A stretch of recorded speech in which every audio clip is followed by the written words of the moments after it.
안 나면 안 나는 걸로 하겠습니다. 자, 오늘 제목 좀 이상한데?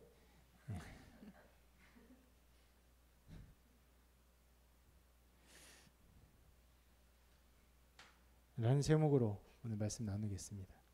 지난주에 제목 기억나시나요? 뭐죠? 의자와 지붕. 예. 제목을 이상하게 지으면 잘 기억나는 것 같아요. 좀 이상한데? 기억나시겠죠? 오늘 말씀에는 두 가지 사건이 기록되어 있어요. 하나는 세리인 마태를 제자로 부르시고 그의 집에서 식사하신 것. 그리고 또 한 가지는 예수님의 제자들이 금식하지 않는 것에 대해서 이야기 나누는 것이 두 가지가 나옵니다. 자, 그냥 보면은 꽤 다른 내용이에요. 하나는 식사하고 하나는 금식하지 않는 것에 논쟁 이야기인데 다른 좀 어떤 사건이고 다르게 진행되었지만 굉장히 좀 비슷한 부분이 있어요. 왜 이렇게 어떤 게 비슷한 것이냐면 바로 이 사건들이 예수님 때문에 당시 사람들이 불편하게 생각한 부분이 있었다는 것이에요. 앞에도 마찬가지고 뒤에도 마찬가지예요. 그래서 이 이야기 속에 논쟁이 나타나고 그 논쟁을 통해서 예수님은 하나님의 뜻이 무엇인지 자기가 어떠한 그 목표를 가지고 사역하시는지를 보여주십니다. 그래서 오늘 제목을 좀 이상한데 이렇게 지은 것은 앞의 사건에서도 사람들이 좀 이상한데 이렇게 해서 이제 질문하면서 논쟁하고 뒤의 사건을 통해서도 좀 이상한데 이런 생각을 가지고 논쟁을 했던 것이에요. 자, 먼저 나타난 사건을 볼게요. 말씀이 이렇게 시작합니다. 예수께서 다시 바닷가에 나가심에 큰 무리가 나왔거늘 예수께서 그들을 가르치시니라. 여러분 그 복음서를 보면 항상 장소에 대한 그 이야기로 어떤 이야기의 시작을 가져갑니다. 여러분들이 이것들을 좀 이해하면은 그 예수님께서 어느 곳으로 가시고 어떻게 사역하셨고 어디를 중심으로 사역하시는지를 좀 입체적으로 볼 수 있어요. 이전에는 어떻게 사역하셨죠? 자, 여러분 지난주에 이렇게 봤어요. 자, 중풍병자를 고친 사건에서 예수님께서 원래 한적한 곳에 있었어요. 누구를 고쳐서요? 그 나병 환자를 고친 사건 때문에 한적한 곳에 계시다가 며칠 수일이 지나니까 다시 오셨어요. 동네로. 그래서 동네로 오셔서 동네 집에 계시는 중에 중풍병자가 왔죠. 사람들이 굉장히 많이 몰려들어서 어디를 뜯었죠? 예수님께 중풍병자를 데려가기 위해서 어디를 뜯었죠? 지붕을 뜯었죠. 지붕을 뜯어 내렸어요. 자, 이 상황을 좀 보시면 좋습니다. 그렇게 집에서 사역하시다가 이제는 어디요? 이 가버나움에서 바닷가로 가신 거예요. 자, 다시 가버나움으로 오신 것인데 그 가버나움의 한 집에서 계셔 사역하시다가 사람들이 너무 많으니까 이제는 거기 있을 수 없어서 바닷가로 가셔서 거기서 사역을 하신 상황을 이 성경은 보여주고 있어요. 그런데 여러분 이 장면들을 떠올려 보면 이것이 참 얼마나 아름다운 모습인가를 생각해 보게 됩니다. 이것을 우리가 떠올려 보기 위해서 가버나움의 모습을 잠깐 보도록 할게요. 자, 유적지처럼 해놓은 곳인데 한번 영상으로 볼까요? 예. 소리가 잘 날지는 모르겠지만 안 나면 영상만 보도록 하겠습니다. 뭐 소리가 나도 음악만 나오는 것입니다. 예.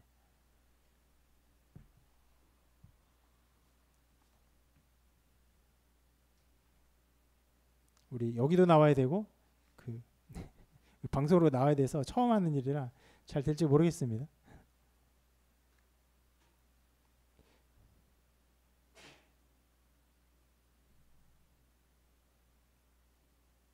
요즘에는 이런 성지의 모습도 영상으로 이제 잘 살펴볼 수 있는 시대가 되어서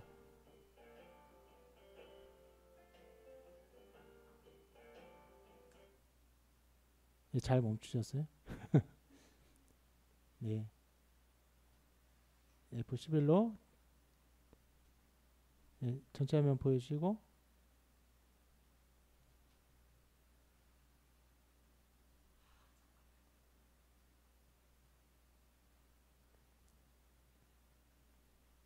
영상으로 안 나가나요? 이 영상이?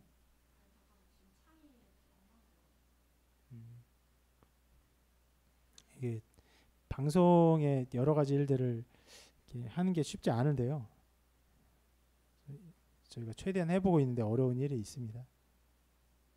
이렇게도 할 수 있는 게 참 놀라운 일이라 생각해요.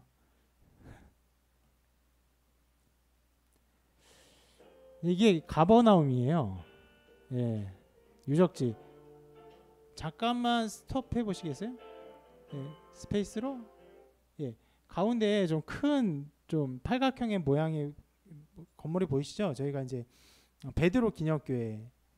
그래서 예전에 있었던 교회는 무너졌고 그 위에 또 새로운 교회당을 지은 곳이에요. 예, 계속 보여주세요.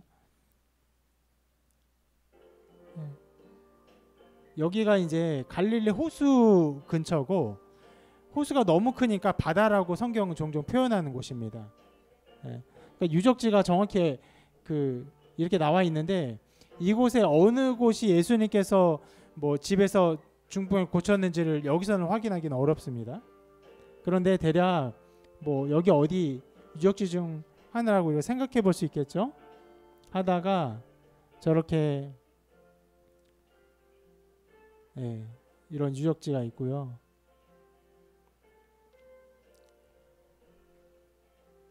저 베드로 기념교회입니다. 이 바닷가 어딘가일 거예요. 가버나움의 바닷가라고 했으니까.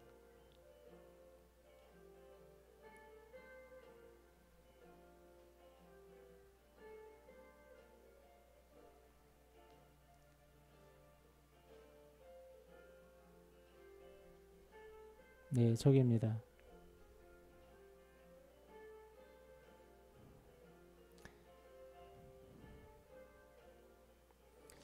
네, 여기서 잠깐만 멈춰 주시죠. 예, 대략적으로 저런 정황들이 보이죠. 네. 이제 저로 화면 바꿔 주십시오. 예.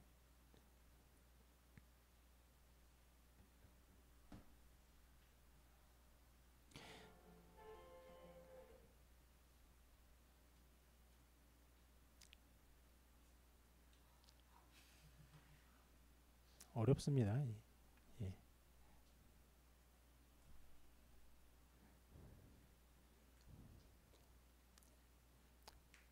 화면이 잘 바뀌었나요? 네. 이 설교를 준비하면 이런 상황들을 보면서 사람들이 집에 많이 몰려들었어요.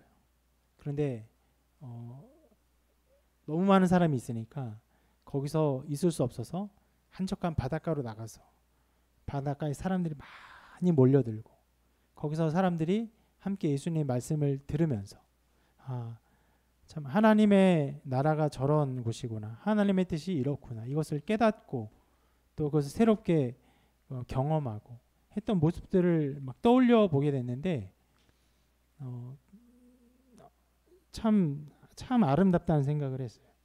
그리고 우리의 모습과 얼마나 좀 대조되는가 이런 생각들을 해보았습니다. 더 도시에 살면서 어떤 굉장히 정신없는 삶을 살지 않습니까? 바쁘게 힘들게 우리 예배 함께 드리는 청년들 한 사람 한 사람도 굉장히 힘들고 어려운 삶을 살았는데 그렇게 여유 없는 삶 속에서 또 이 도시의 어떤 분위기나 정황은 기독교에 굉장히 대적적인 분위기지 않습니까? 배척하는 분위기고 어떤 새로운 볼 수 없는 분위기인데 그런 우리의 모습에 비해서 이때 사람들이 예수님을 만나고 예수님으로부터 말씀을 듣고 너무나 좋고 새롭게 되어서 사람이 너무 많으니까 한적한 곳에 나아가서 그 바닷가를 배경으로 함께 다 모여서 말씀 듣는 모습들 정말 지금과 대조되는 굉장한 천국의 모습이라고 생각이 됩니다. 그렇게 성경은 실은 그런 모습들을 얘기할 때 어떤 감정적인 느낌을 담지 않고 서정적인 느낌이 거의 담지 않아요. 그러나 우리가 모습 생각을 굉장히 아름다운 모습, 정말 천국과 같은 모습이라 생각해 볼 수 있어요. 그렇게 가르치신 거예요. 집 속에 있다가 사람들이 많아서 바닷가에 저런 정말 멋있는 갈릴리 호수를 배경으로 하는 그곳에 나가서 함께 너른 곳에 나가서 예수님의 말씀을 듣는 상황이 오늘 말씀의 시작의 상황입니다. 그렇게 사람들이 들었고 배움을 갔는데 그 중에 이제 가르치시고 예수님께서 그곳을 지나가시다가 이렇게 말씀하세요. 세관에 앉아 있는 알페오의 아들 레위를 만나게 돼요. 그리고는 이렇게 말씀하세요. 나를 따르라. 그러니까 레위가 예수님의 말씀을 듣고 곧 예수님을 따라갑니다. 여기서는 예수님을 어느 정도로 따라갔는지를 정확하게 말하고 있지 않지만 자신의 모든 걸 다 버리고 따라간 것을 우리가 쉽게 생각해 볼 수 있어요. 이렇게 따라가는 모습은요, 이전에 제자들 4명을 부를 때와 똑같아요. 이전에 제자를 불렀을 때 그 제자들이 무엇을 버렸죠? 먼저는 그물을 버려두고 그 다음 2명은 아버지와 그 사꾼들을 버려두고 그리고 따랐고 레위도 지금 자신의 어떤 직업을 버리고 예수님을 따른 것으로 보여요. 그렇게 똑같이 다 모든 것을 버리고 예수님을 따랐는데 그런데 여기서는 이후에 앞의 사건과는 좀 다른 상황들이 벌어집니다.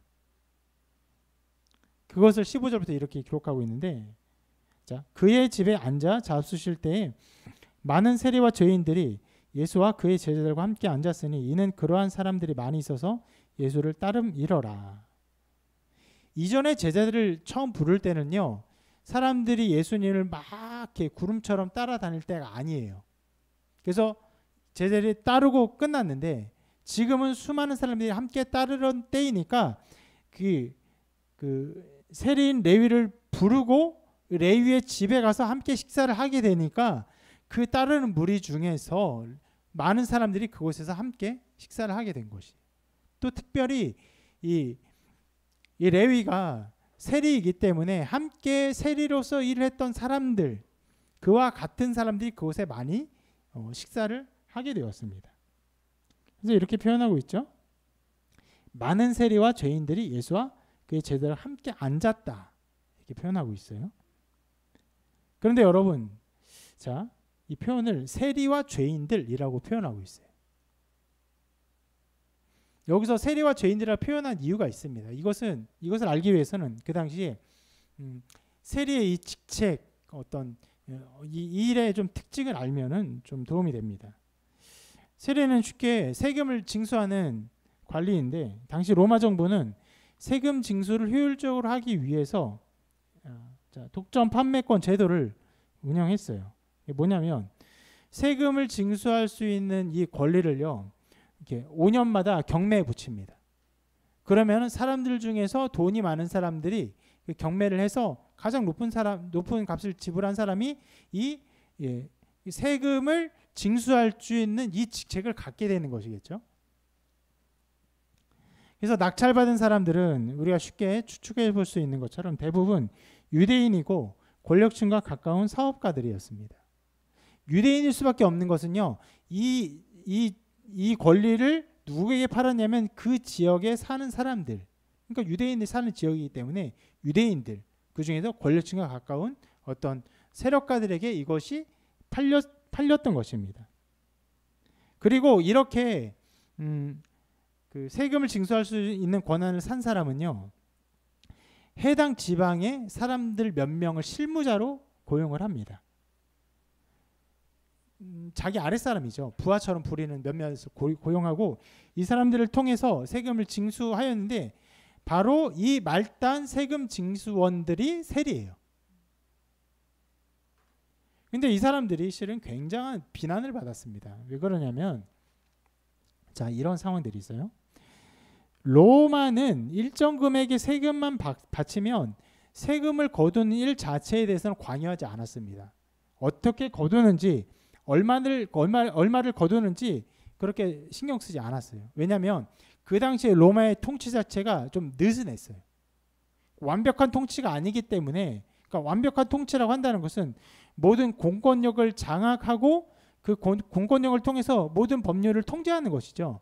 그렇지 않았기 때문에 느슨한 상황에서 이러한 제도를 운영했던 것이.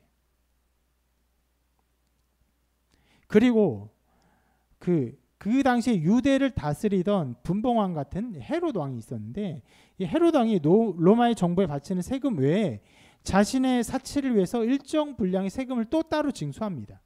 누구를 통해서? 이 세리를 통해서 하게 돼요. 자, 그러면 여러분, 이 비싼 값을 주고 세금을 걷어들이는 권한을 산 사람이 로마에다가 세금을 지불해야 되고, 그리고 그 헤롯에게도 세금을 지불해야 되고, 그러면 이 사람이 얼마나 많은 세금을 징수하게 될까요?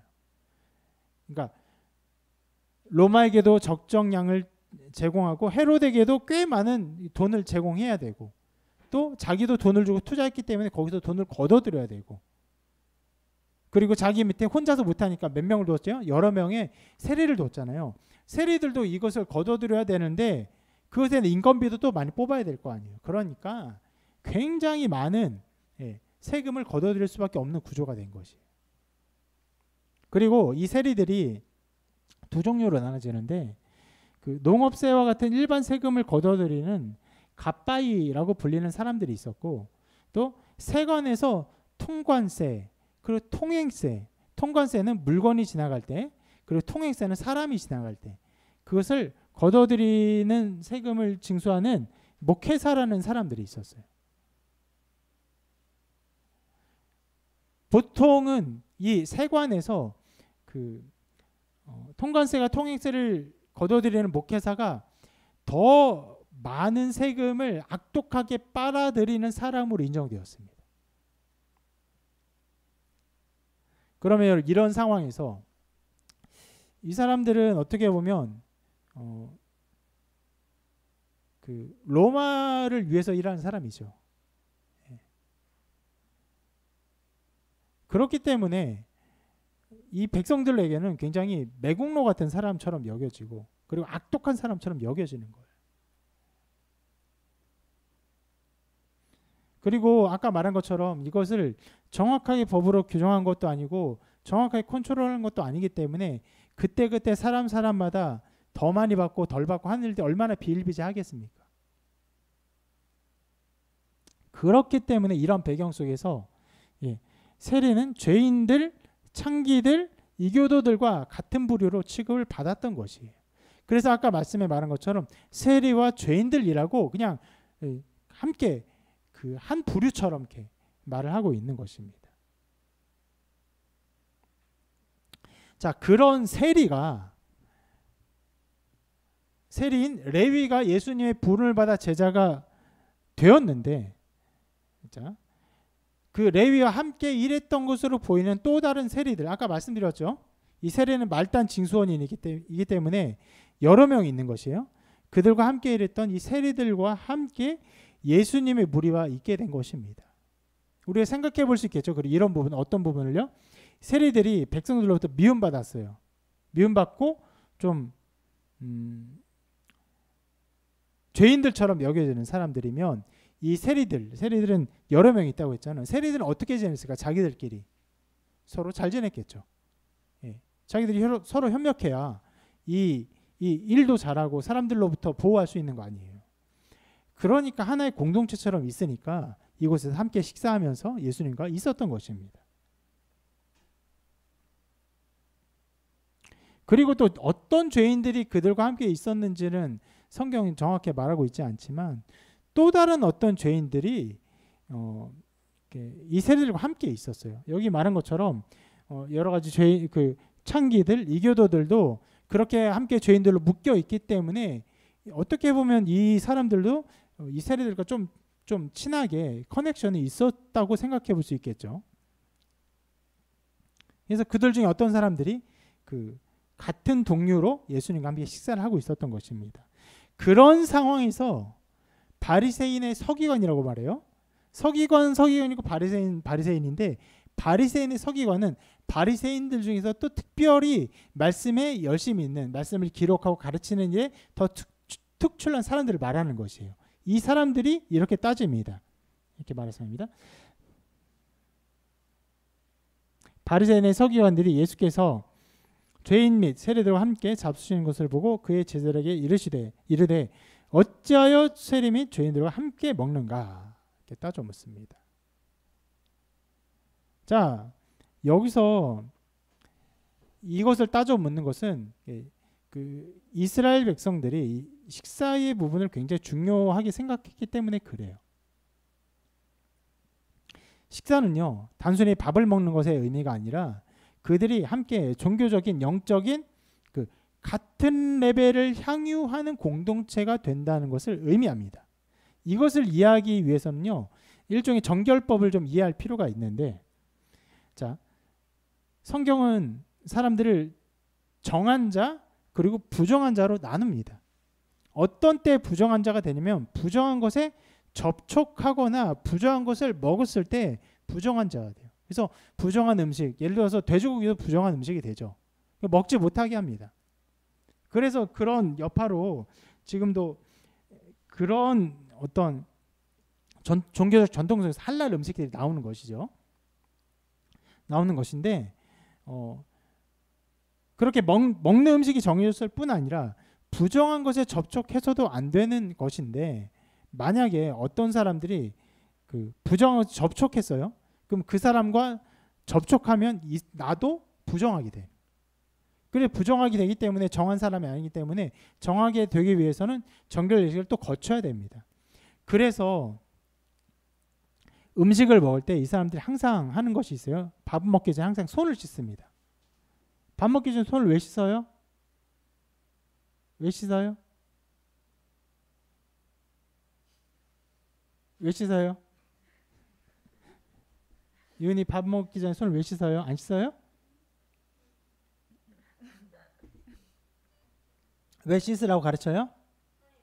손 더러우니까, 균이 묻으니까. 이런데 이스라엘 백성들은 그런 균이 묻으니까가 아니라 부정한 것에 접촉했을까봐 그런 것이에요.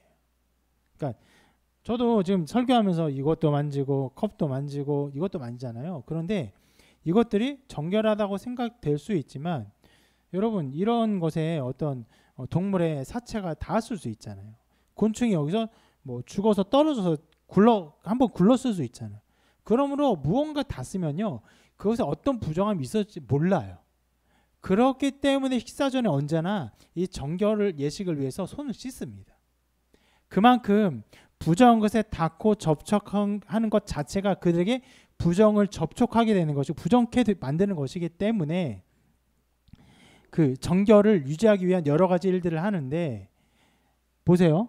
자, 이 세리들이 어떤 취급을 받아요? 죄인들과 동일한 취급받아요. 죄인들은 다 부정한 자들이에요. 세리도 그러면 부정한 자들이에요.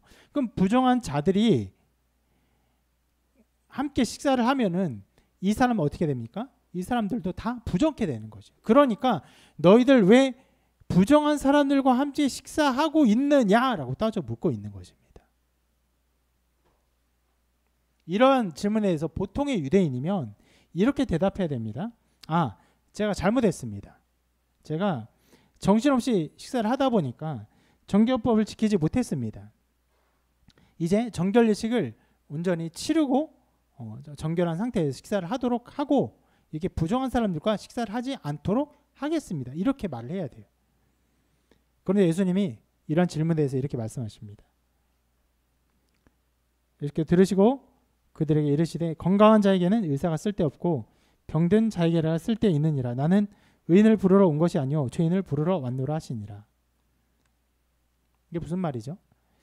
나는 어쩌다가 실수로 이 사람들과 식사를 한 것이 아니다. 분명히 예수님은 자신이 가지고 있는 분명 목적을 가지고 식사를 하고 있음을 드러낸 것이에요. 그래서 그렇게 말씀하셨죠. 의사는 병든 자에게 쓸모 있는 것이다. 의사가 누구한테 갑니까? 병든 사람한테 가는 거예요. 주님이 이렇게 말씀하신 것은 내가 지금 치료자로 온 것인데 이 사람들을 위해 온 것이다. 이 죄인들을 위해 온 것이다 라고 말씀하고 계신 거예요. 물론 유대 정결법이 부정한 자를 정결케 하는 어떤 법을 가지고 있었어요. 그런데 여러분 생각해 보세요.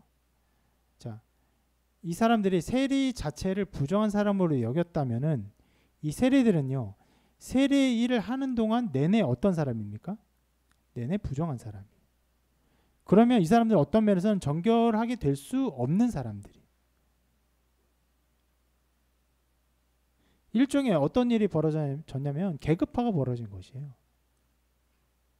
인도의 어떤 카스트 제도 같은 그런 제도와 같이 이런 계급화가 벌어진 것입니다. 그래서 율법을 누구보다 철저히 지켰던 사람들, 아까 율법 바리새인대 서기관이라고 말했죠. 이 사람들에게는 이렇게 식사하는 것이 도저히 용납될 수 없는 일이었어요.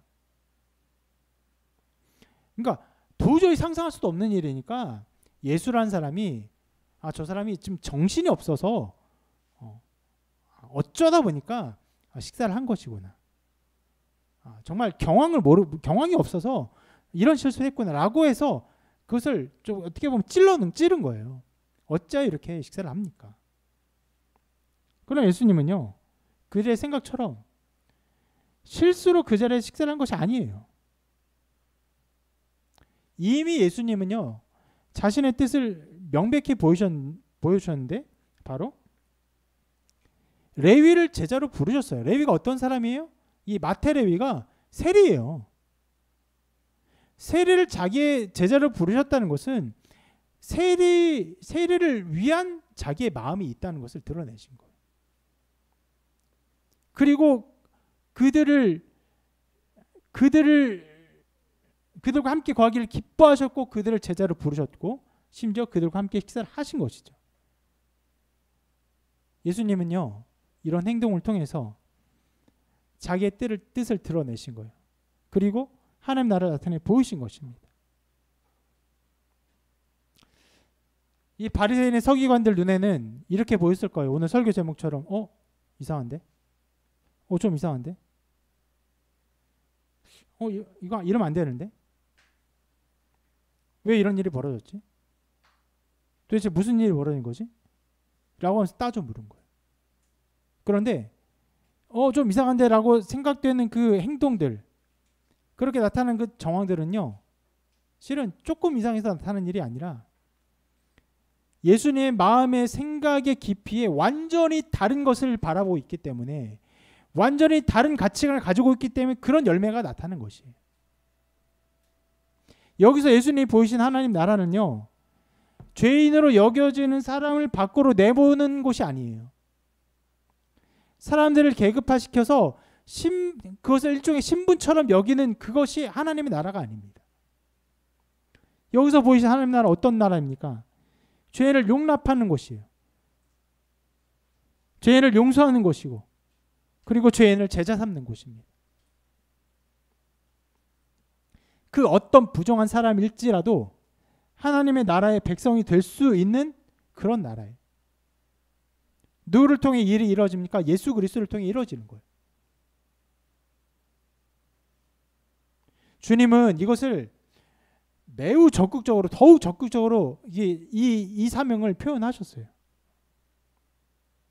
자, 이렇게 표현하셨는데, 나를 통해 그 어떤 죄인이라도 하나님 나라에 들어갈 수 있다라고 표현한 것이 아니라, 오늘 말씀 모습 뭐라고 표현했죠? 내가 그들을 위해서 왔다라고 해요.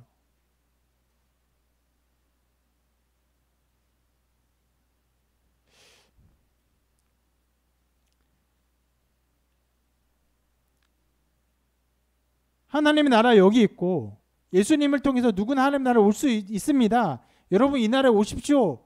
이것이 우리가 보통 교회에 대해 생각하는 것이고, 하나님 나라를 전할 때 생각하는 어떤 전도의 외침이라고 생각할 수 있지만, 예수님은 더 적극적으로 말씀하세요.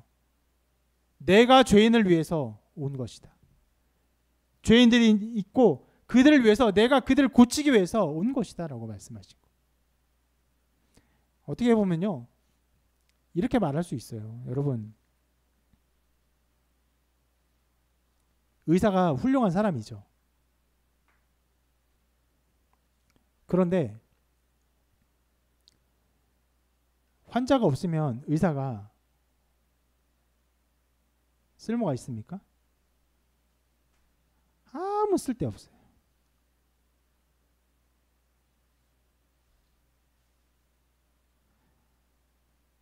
그래서 건강한 아이들이 최근에 더 존경하는 사람은 의사가 아니라 유튜버죠. 혹은 뭐 게임 만드는 사람을 더 존경하죠. 왜냐하면 아이들이 즐거움을 누리니까. 건강한 사람한테는요, 의사가 아무 쓸데 없는데 예수님이 그렇게 말씀하세요.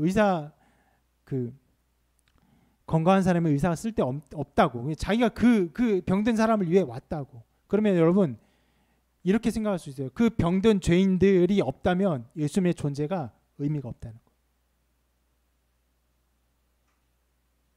예수님의 존재 자체가 그들을 위해 계신 것처럼 말씀하고 계신 거예요.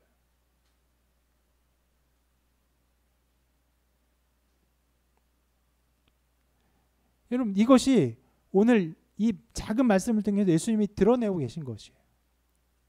그곳에 식사하는 모습은 굉장히 이상한 모습이어서 이 바리새인의 서기관들이 이상한데? 왜 이러지? 하고 따져 묻는 그런 상황이었지만, 그러나 그곳은 적극적으로 예수님께서 자신의 뜻을, 하나님의 나라가 어떤 나라인지를 적극적으로 보여주는 현장이었어요. 내가 이들과 함께 한다. 이들과 교통한다. 너희들이 생각하는 것처럼 이들의 부정함과 내가 맞닿아서 내가 부정케 된다고 생각할 수 있지만, 그러나 실상 여러분, 우리가 전에 보았던 것처럼 예수님께서 어떤 환자에게 손을 댔었죠? 기억나요? 예, 나병 환자의 손을 댔죠. 나병 환자의 손을 대는 순간 실은 나병 환자의 그 부정함이 어떻게 되어야 정상입니까? 예수님에게로 올마야 정상이 돼요. 근데 어떻게 됐습니까? 나병 환자 깨끗하게 나았어요. 이미 예수님은 부정함이 전염되지 않는 그런 존재인 것을 드러냈어요. 그럼 이들과 함께하는 것은 이 부정한 자의 부정함이 옮겨지는 존재가 아니라 그냥 이들과 함께하면서 이들을 함께 맞아들이는 존재임을 드러내신 것이. 이것이 주님의 사역입니다. 이 사역은 지금도 여전합니다. 주님은요, 병든 자를 위해서 존재하세요. 죄인들을 위해서 존재하십니다. 그리고 그들을 고쳐주기를 원하세요. 만일 자기의 고쳐야 할 병이 있다고 생각한다면, 자기에게 문제가 있다고 생각한다면, 그리고 자기에게 어떤 절대자의 도움과 어떤 그 권능이 임하여야 될 어떤 문제가 있다고 생각한다면, 그런 사람을 지금 주님이 찾고 계세요. 교회는요, 아무 문제 없고 교회를 잘 나오는 선량한 사람들이 나오는 곳이 아니라 자기가 정말 문제 있고 병들고 죄인이고, 그래서 어떻게 보면 멸망받을 수 없고 더 나아가선 하나님을 바랄 소망도 없는 사람들이 이러한 주님의 은혜를 붙들고 나오는 곳이에요. 나 같은 병든 자를, 나 같은 문제아를, 나 같은 구제불능을 고쳐주기를 원하신다고요.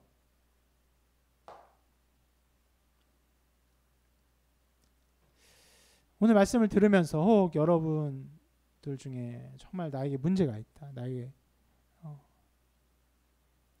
참 큰 어려움이 있다, 참 나는 큰 죄인이다, 이런 마음이 있는 사람이 있다면 정말 예수께서, 우리 눈앞에 보이지 않지만 승천의 하나님 우편에 앉아 계신 예수께서 지금도 그런 사람들을 고쳐주시고 그리고 그들과 함께 하신다는 사실을 기억하시기를 바랍니다. 그리고 오늘 두 번째 사건이 나오죠. 갑작스러운 질문으로 나타나는데, 자 어떤 사람들이 보기에 예수님의 제자들의 모습이 좀 이상했어요. 오늘 설교 제목처럼 좀 이상한데, 이런 생각이 또 들었던 것 같아요. 이렇게 질문합니다. 요한의 제자들과 바리새인들의 제자들은 금식하는데 어찌하여 당신의 제자들은 금식하지 아니하나이까? 자, 이 사람들의 질문에는 좀 악의가 없어 보여요. 아까 바리새인의 서기관들은 좀 공격하는 질문이라고 볼 수 있는데 이 질문은 그렇지 않아 보여요. 그 의구심이 있었습니다.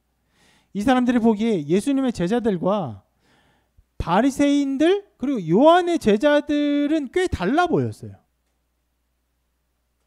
이 사람들 바리새인들도 그리고 요한의 제자들도 금식하는데 예수님의 제자들은 금식 안 했거든요. 자, 이것을 잘 이해하기 위해서는 금식을 좀 알아볼 필요가 있습니다.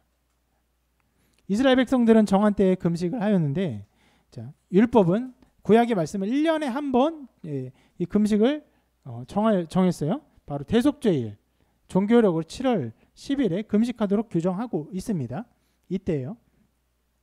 자, 이렇게 말씀에 따라 금식을 했는데 그 후에 이스라엘이 포로기를 거치면서 1년에 4차례 금식일을 더 정하게 됩니다. 첫 번째는 4월 금식. 예루살렘 함락일인 유대력 4월 9일에 금식을 해요. 그리고 또 5월 금식을 합니다. 예루살렘 성전이 바벨론에 의해 파괴된 유대력 5월 7일에 금식을 해요. 또 7월 금식을 합니다. 유다 총독 그다라가 살아된 날을 애도하는 유대력 7월 2일에 금식을 해요. 그리고 10월 금식, 느부갓네살에 의해 예루살렘 포위가 개시된 날인데, 자, 유대력 10월 10일에 이렇게 금식을 합니다. 이렇게 종교적으로는 한 번, 그리고 약간 정치적인 부분이죠. 이 날들에 의해서 4번 정도 금식을 해요. 그러다가 이렇게 금식을 해오다가 신약 시대에 이르러서는 바리새인들이 이렇게 금식을 합니다. 일주일에 2번씩. 언제? 월요일과 목요일에. 실은 목요일이 먼저예요. 왜냐하면 목요일이 모세가 시내산에 율법을 받으러 올라간 날이고 월요일이 율법을 받고 내려온 날이기 때문에, 그래서 목요일과 월요일로 보는 게 좀 보르는데 우리가 월화수목 금토하니까 월목 써놨습니다. 이렇게 정기적으로 금식을 했어요. 자, 이러한 배경 속에서 금식을 얘기하는 거예요. 자, 이런 금식은요, 그러면 누구나 하는 금식은 아니었어요. 누가 했어요? 바리새인들이. 그러니까 율법의 특심이 있었던 바리새인들이 하던 금식이었고, 그리고 누가 했던 것으로 여겨지냐면 요한의 제자들이. 왜냐하면 요한도 그 앞에 말씀 보면은 그 금식을 하는 굉장히 금욕적인 생활을 했던 것으로 기록하고 있거든요. 그래서 요한의 제자들도 요한을 따라서 금욕적인 생활을 했던 것으로 여겨지고, 특별히 이때에 어떤 상황이냐면 요한이 잡혀간 때예요. 스승님이 잡혀갔기 때문에 더 열심을 가지고 금식을 했던 것으로 여겨져요. 그래서 바리새인들과 같이 금식했으리라고 추측을 합니다. 네, 스승이 잡혔기 때문에. 자, 그런 상황에서 자, 이런 거예요. 사람들이 보기에 예수님의 제자들은 이 두 그룹의 제자들과 달랐던 것이에요. 아니 겉으로 보기에는 비슷했어요. 어떤 면에서요? 종교적인 굉장히 열심이 있고, 그리고 하나님의 말씀을 가르치고, 그리고 그것을 선포하고 그 말씀대로 살려는 열심을 가지고 있는 면에서는 굉장히 똑같았어요. 그런데 바리새인이나 요한의 제자들, 실은 두 사람은 굉장히 달라요. 이 요한은요, 바리새인들을 엄청나게 비판했습니다. 다르지만 그러나 종교적인 열심의 모습에서는 금식을 하는 면 똑같았는데 예수님의 제자는 전혀 하지 않으니까 왜 그러시냐고 물어본 것이죠.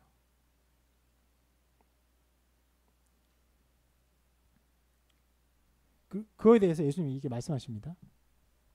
예수께서 그들에게 이르시되 혼인집 손님들이 신랑과 함께 있을 때 금식할 수 있느냐? 신랑과 함께 있을 동안은 금식할 수 없느니라. 굉장히 뜬금없는 얘기를 하세요. 갑자기 혼인잔치 얘기를 하세요. 이 말 자체는 맞는 말이에요. 혼인잔치를 하는데 신랑이 있어요. 신랑과 함께 있는 사람들이 나 오늘 금식하는 날이야. 못 먹겠어. 하면서 금식을 하면 잔치가 어떻게 됩니까? 완전히 흥이 깨지죠. 모르겠어요. 이스라엘 사람들이 잔치 속에서 어느 정도로 음식을 먹기를 강권하는 사람들인지는 잘 모르겠어요. 나라마다 다르잖아요. 우리도 개인마다 달라요. 근데 그러나 아주 잔치집에서는 금식을 하지 않고 풍성하게 먹는 게 당연했던 것으로 여겨져요. 이 얘기를 하시는 거예요.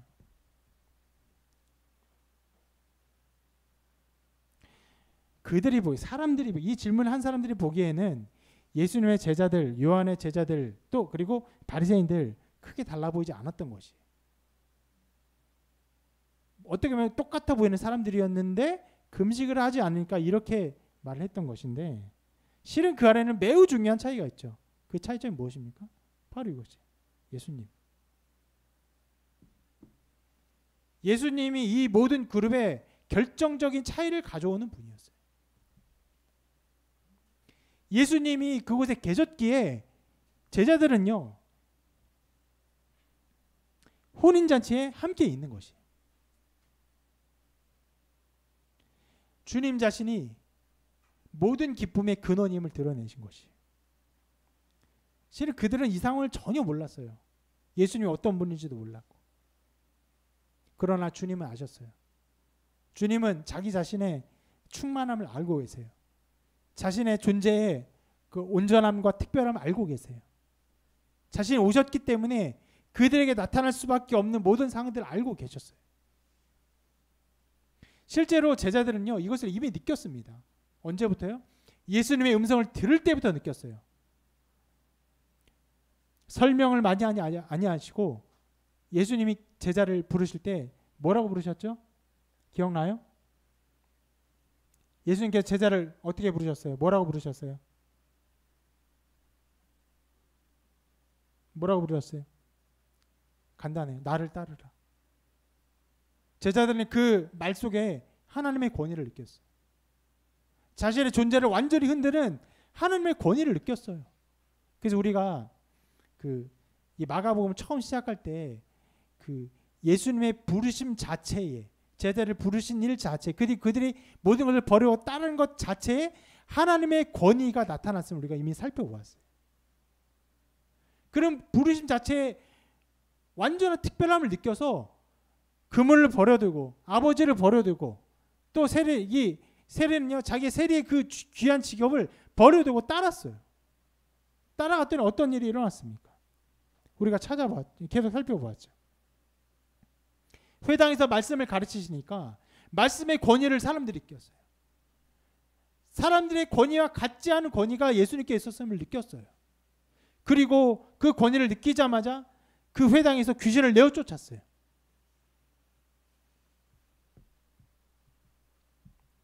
그리고 수많은 병자들이 왔습니다. 수많은 귀신 들린 사람들이 왔어요. 그들을 다 고쳐주시고 다 귀신을 내쫓았어요. 나병 환자를 손을 대서 나병 환자를 깨끗게 하셨어요. 그리고 중풍병자를 어떻게 했어요? 중풍병자 죄를 사했어요. 내 죄를 사하노라.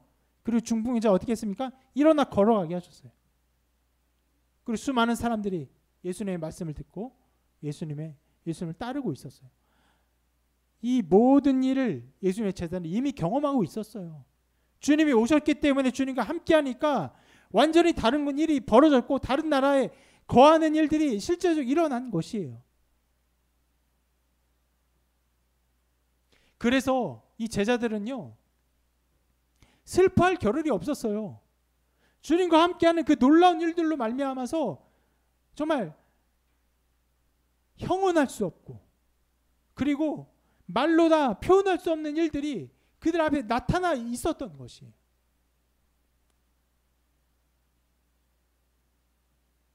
그러나 여러분, 옆에서 이것을 보는 사람들은 달랐어요. 옆에서 이것을 보는 사람들은 예수님의 제자들이나 바리새인들이나 그리고 요한의 제자들이나 다 똑같은 사람처럼 보일 뿐이었어요.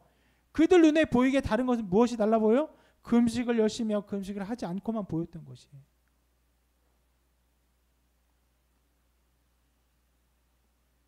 그러나 예수님의 제자들은요, 그들 눈에 보이기엔 똑같은 사람들이었고 똑같은 삶을 사는 것 같아 보이지만 전혀 다른 나라에 속해 있었습니다. 그래서 예수님은 이 상황을 이렇게 표현하십니다. 생배 조각을 낡은 옷에 붙이는 자가 없나니 만일 그렇게 하면 기운 새 것이 낡은 것을 당겨 헤어짐이 더하게 되느니라. 새 포도주를 낡은 가죽 부대에 넣는 자가 없나니 만일 그렇게 하면 새 포도주가 부대를 터뜨려 포도주와 부대를 버리게 되리라. 오직 새 포도주는 새 부대에 넣느니라 하시니라. 당연한 일이죠. 뭐 생배 조각 같은 거 우리 애가 잘 모르는 일인데 이것은 이제 표백 과정을 거치지 않은 천이어서 이렇게 천이 보통 세탁을 하면 이제 줄어들게 되잖아요. 이 줄어드는 과정을 일부러 거치게 하지 않으면은 그 나중에 줄어드니까 헌옷에다 그거 붙이면은 이게 세탁하면서 확 줄어드는 거예요. 그러면 헌옷이 어떻게 됩니까? 더 팽팽히 더 찢어지겠죠. 헤어지죠. 포도주도 마찬가지예요. 가죽 부대에 넣게 되는데 그 새 가죽 부대에 새 포도주를 넣어야 되는데 만약에 헌 가죽 부대 이미 늘어질 대로 늘어진 가죽 부대에 새 포도주를 넣으면 이 새 포도주가 발효되면 더 팽창하기 때문에 더 팽창할 자리가 없으니까 터져버리는 거예요.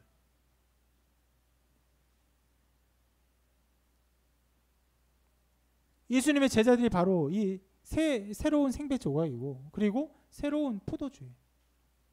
이들은 새로운 나라에 있었어요.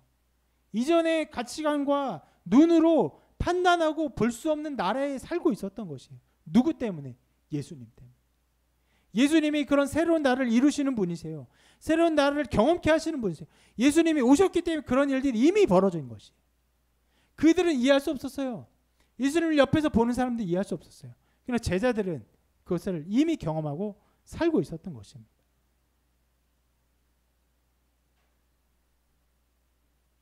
이것을 성경은 보여주고 있습니다. 제자들은 이미 완전히 다른 삶을 살았어요. 사람들이 보기에는 제가 오늘 설교 제목 이렇게 정했죠. 좀 이상한데. 좀 이상한데. 저 제자들 열심히 있는데 왜 금식을 전혀 하지 않지? 종교적으로 열심히 있는 사람이면 이렇게 금식해야 되는데 좀 이상해. 좀 뭔가 달라. 좀 이상한 것 같아. 그럴 뿐이었지만 실상 그들은요. 완전히 다른 삶을 살고 있었어요. 누구 때문에? 누구 때문에 그렇습니까? 예수님 때문에 그렇습니다.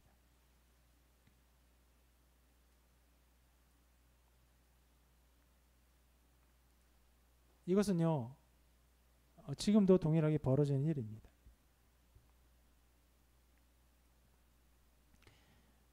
예수 그리스도를 따르는 신자들을 세상 사람들이 보면요. 어떤 부분에서 이상하게 보여요. 좀 이상한데? 이거는 부드러운 표현이고. 네. 쟤 왜 저렇게 살지?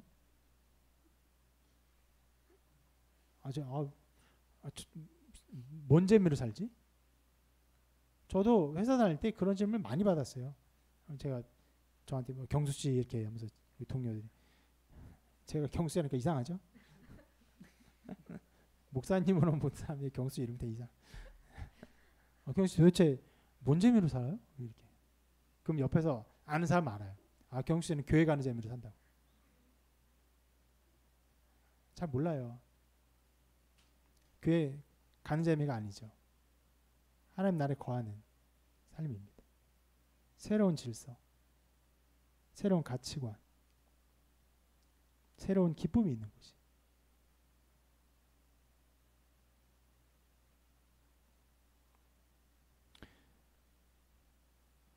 네, 이런 질문을 여러분 받을 수 있습니다. 어떻게 보면 여러분 받아야 돼요. 좀 이상해야 돼요. 좀 이상한데 이런 질문 받아야 돼요. 왜요? 여러분이 살아가는 나라가 바로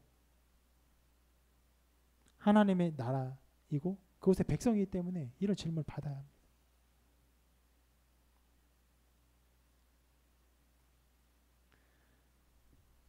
주님과 함께하는 모든 사람들은 이런 나라에 살 수 있습니다. 주님은 죄인들을 찾고 계세요. 주님과 함께하면요. 새로운 기쁨을 허락해 주시고 새로운 삶의 가치관을 허락해 주십니다. 이 기쁨들은요. 지금도 여전히 우리에게 계속되고 있어요.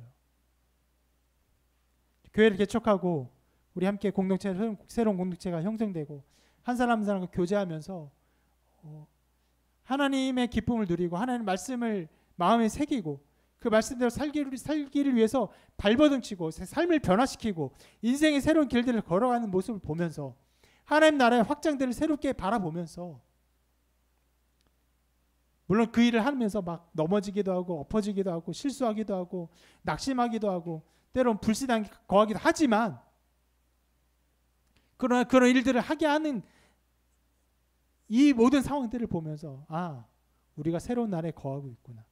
하나님 나라에 우리 가운데 우리 삶 가운데 확장되고 있구나. 주님이 우리와 함께 거하고 계시구나. 이걸 보게 하셔서 너무나 감사합니다. 어려운 시기지만 이러한 변화와 이런 일들이 일어날 것입니다. 왜요? 예수님이 계시기 때문에. 주님 살아계시기 때문에 이런 일은 일어날 것입니다. 우리의 불신앙과 우리의 무지와 우리의 불충이 있을지라도 세상에 핍박이 있을지라도 이 일은 반드시 일어나. 왜요? 예수님이 계시기 때문에. 예수님이 계신 모든 것에 하나님 나라가 이루어지기 때문에 그렇습니다. 여러분 이러한 삶을 기뻐하시고 이 삶을 더욱더 사시기를 바라고 이 삶을 살아서 이런 질문 많이 받으시기 바랍니다. 좀 이상하네요. 좀 이상해. 그래, 우리 좀 이상하네요. 예. 우리는 그리스도인이에요. 이 시는 비하하는 말이죠. 아주 비하하는 말이죠. 우리는 그리스도인입니다. 여러분, 이러한 삶을 살게 하신 주님을 기뻐하시고 이러한 삶을 또 믿음으로 더욱더 살아나가시는 여러분 되시기를 주님의 이름으로 축원합니다.